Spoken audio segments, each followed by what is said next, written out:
Good morning, guys. Welcome to part 2 of the PC build troubleshooting experience. Let's get right into it immediately. So I formatted a flash drive and got a new Windows 11, made it a bootable USB. Okay, so we got all the things right here. And also, I deleted all the partitions on my SSD and initialized it as an NTFS. The other option I think was FAT32. Someone let me know which is the better option. But okay, so all partitions deleted and also bootable USB created. Also, I have the BIOS update from 1028 ready to go. B650 gaming plus Wi-Fi, 1028 new BIOS update downloaded. So we're going to flash the BIOS and then do a fresh Windows install. And I will let you guys know how it goes. Hi guys, hi. This is me after I deleted the partitions and I created a boot drive on my USB. So now we're going to upgrade the BIOS, or attempt to upgrade the BIOS. I was wondering if I should take the BIOS update off of the same USB that I used to create the OS, but maybe there'll be a part 3 to this video. Okay, here we go. This thing, and then that thing. That should be the name of the BIOS update. So we're gonna hit yes. And it's gonna do something. Oh, I do want to say while this is going on, I wanna say thank you so much for all the tips, all the tricks and everything. I wanna confirm that I have plugged in both of the CPU cables from their power supply into the motherboard. I want to confirm that I have the GPU supported now, so it's no longer sagging. And we can see the CPU temperature stays about 40 C while it's just sitting. I used to monitor it, but it never really rose to anything questionable. Also, excuse the background noise if it gets too loud. I am working on some 3D prints. I don't show it on the channel, but if somebody's interested in seeing some 3D printing, let me know. I'll show you guys what I've created so far. As we come to an end, hoping that this finishes up and it boots right into installing Windows. Before we let it boot into Windows, I'm actually gonna check. So boot priority, we're gonna move this forward. Still sitting at 40 C for the CPU temperature. BIOS build date is 1027. I think that update was released 1028, so that looks good. Not changing any settings yet. We're just gonna reinstall the OS.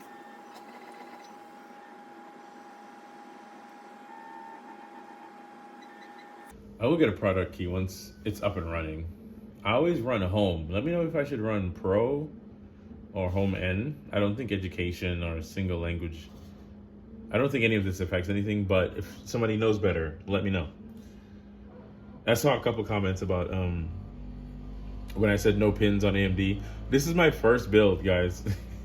And the first time I took it apart because it was failing on me, I thought I had bent a pin and I was panicking because everybody was like, oh, bending a pin can cause this failure. And I'm like, oh no, I bent a pin.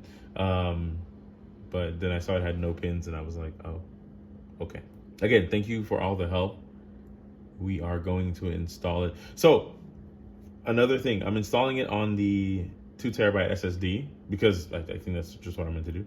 And I'm not installing it on the flash drive that I'm using to install the OS. That should be good practice. Let me know if I should change that. Anything you see in this video that you think I'm doing wrong, let me know. We will proceed. Uh-oh.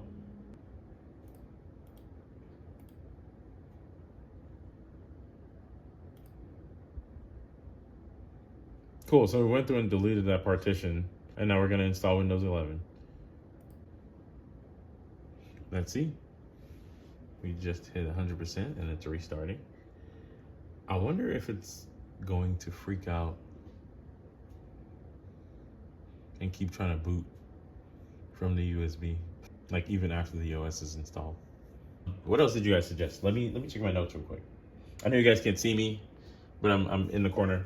So I do want to question one. Somebody mentioned I should get an even bigger power supply. Let me know your thoughts on that. They said I believe they will go 1,000 watts or more, like 1,200 watts. That idea, like, any comments on that? Number two, Linux and Bazite. I'll take that idea into consideration for a later date.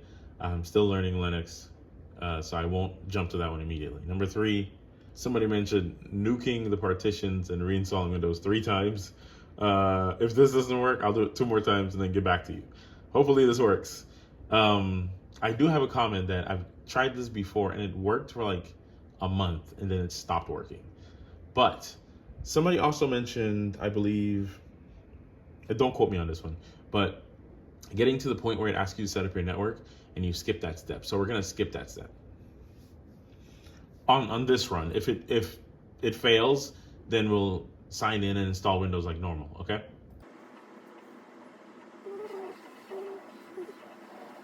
So I've had it come up to where the driver's already installed and it has the Wi-Fi networks listed out. It does not. Is that an issue? Somebody let me know. We bring up command line with Shift plus F10, and then we go task MGR, and that brings up task manager. And then we're going to look for network connection flow, and we are going to end the task. Well, it looks like that used to work. Not anymore, I guess. I found another solution that should allow me to bypass this setup. Okay, let's try that. Okay, now that we have created a local account, let's see what we can do here. Okay, we're pretty bare bones right now. I'm going to get some drivers started and go from there, because right now I don't even have Wi-Fi.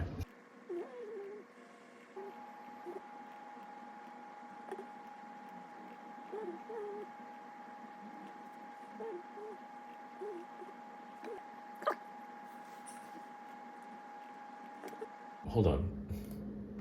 I think there was one more to install before I just toss a restart on there. I guess I'm just gonna say yes to all of these. Hopefully none of them breaks anything else. I don't know what half of these are. Hopefully it doesn't need Wi-Fi, because I'm trying to do all the updates I can before I put the computer on Wi-Fi, in case joining Wi-Fi is what really breaks it, and then we can troubleshoot from there. But let's do this. Also, I'm still here. Before I restart, I updated all the drivers. The only one I didn't get a chance to do is this one, because I didn't dig deep enough to understand what's going on. And I believe this one needs a connection to the internet. So it might not even work. Yeah, so we'll be back. So I just turned this on this morning before I connected it to the internet, and it crashed. I haven't connected to the internet yet, so I'm like, what is causing this? I'm losing my mind. So now, do we discuss potential bad RAM and bad SSD? I remember somebody mentioned that the RAM, somebody mentioned that the RAM might not be compatible with the motherboard. Maybe swap that out and see if that fixes anything. I have no clue. We are now connected to the internet. So now let's update that last driver before we do anything else.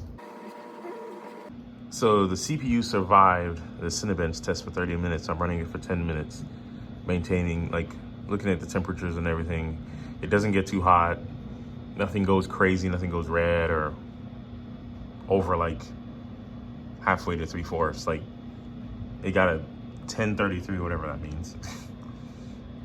And then I'll test the GPU, and then we'll go from there. Who knows?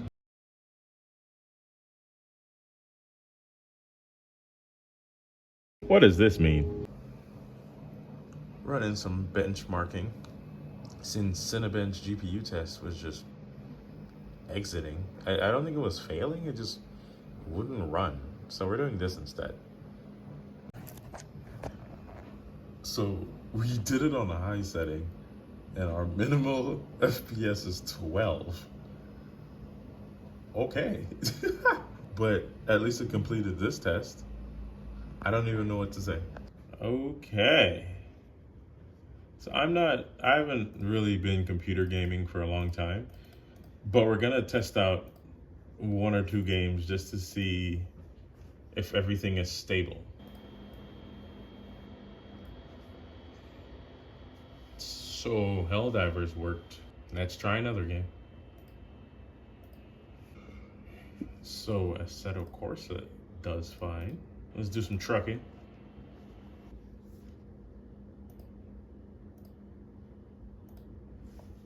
So that worked fine.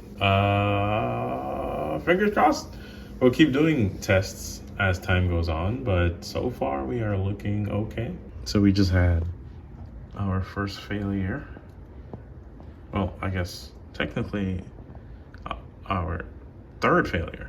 We failed earlier, then it worked fine for hours, and then it just failed, and it failed on restart again. I just installed Notepad++, and that was apparently the breaking point. Okay, we're experiencing the crashes again. So we loosened the cooler bolts a little, and we're now running 1 stick of RAM. Just testing random things to see what works. Okay, so the fix I'm trying right now is RAM from a different computer, and it is still crashing. New case. I'm getting a new SSD today. After this, selling everything and quitting.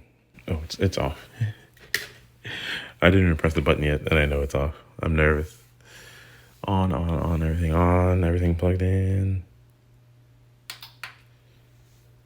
I was doing some graphics updating some graphic drivers. I think one thing I've been doing is putting the refresh rate on a monitor to 75. I'm done doing that. The next day.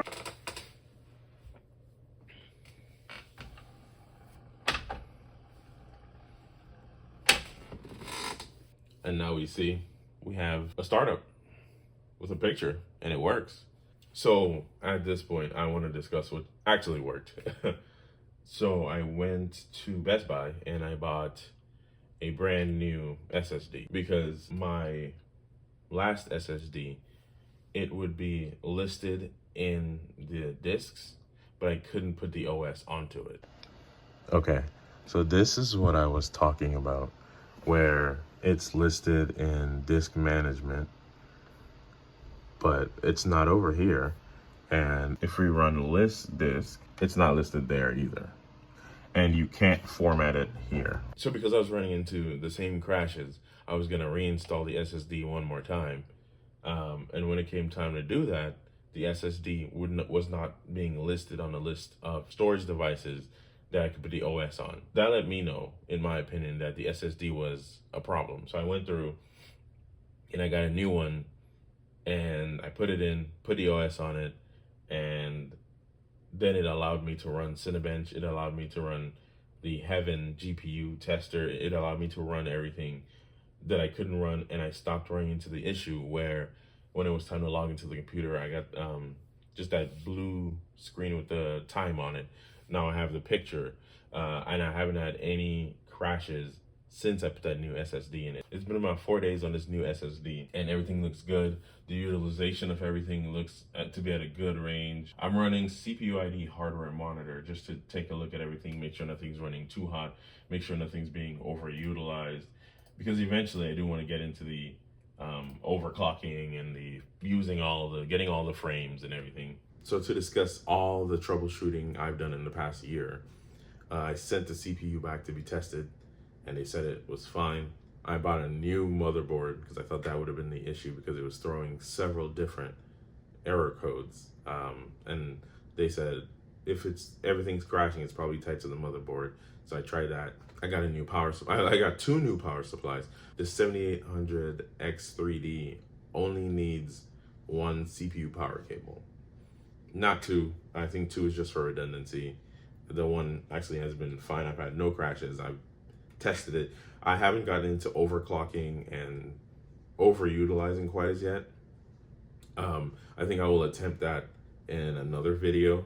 I just want to make sure it's stable and working for as long as possible right now. I tried new RAM. I tried RAM from a different PC, and I'm still getting all the errors, so I knew it wasn't my RAM. I tried 1 stick of RAM, 2 sticks of RAM. I didn't try 4 because I didn't have 4 of the same sticks, so I didn't try 4 sticks of RAM. I tried a new case, which it looks interesting, looks cool. It allowed the GPU to be vertical instead of horizontal, so I didn't need to worry about the sag. But the case fans did not want to line up appropriately, so I'm glad the case wasn't the issue, because then I'd have to troubleshoot a new issue. And since we were getting a display and everything, I knew the GPU was fine. One issue I was worried about is that Cinebench wouldn't run. But it turns out that the issue with Cinebench was with the SSD, because when I put the new SSD in, which is the last troubleshooting stuff I did, I put a new SSD in there. It ran fine. It ran the 30-minute test, it ran the 10-minute test, it ran those GPU tests fine. I'm not sure why the SSD was causing that other error, but I guess if your storage is, and I don't know how it got corrupted. I didn't download anything crazy, so I'm wondering, could it have been a manufacturer's defect, and could I hit them up and be like, hey, you gotta fix this? I don't know. That's another bridge to cross when I get there, but I'll look into that, because for right now, as you can see, it's just on chilling. It works. I want to thank everyone that came through and gave me suggestions with plugging in 2 power supply cables, to putting on the CPU cooler just a little bit looser, to reinstalling the OS, and everything in between. I just want to thank you guys for all the suggestions. And maybe, just maybe, with all the random spare parts I've acquired, we might build another one day. Even though I said I'd never build another one, now that it works, I'm having a good time. So I might end up building another one just for fun. Maybe I'll try an Intel build this time and see what that does for me. So I want to thank you guys for everything, and we'll see what else I can get to in the PC space. Now that it's up and running, I can actually do some gaming. I figured out just how bad I am at Battlefield 6. So, I guess we'll see where you go from here. Thank you for tuning in. Like, comment, subscribe. Give me maybe some tips on overclocking or more benchmarking, or anything you think you guys would want to see. Drop them down in the comments. Like, comment, subscribe, and I'll see you in the next one.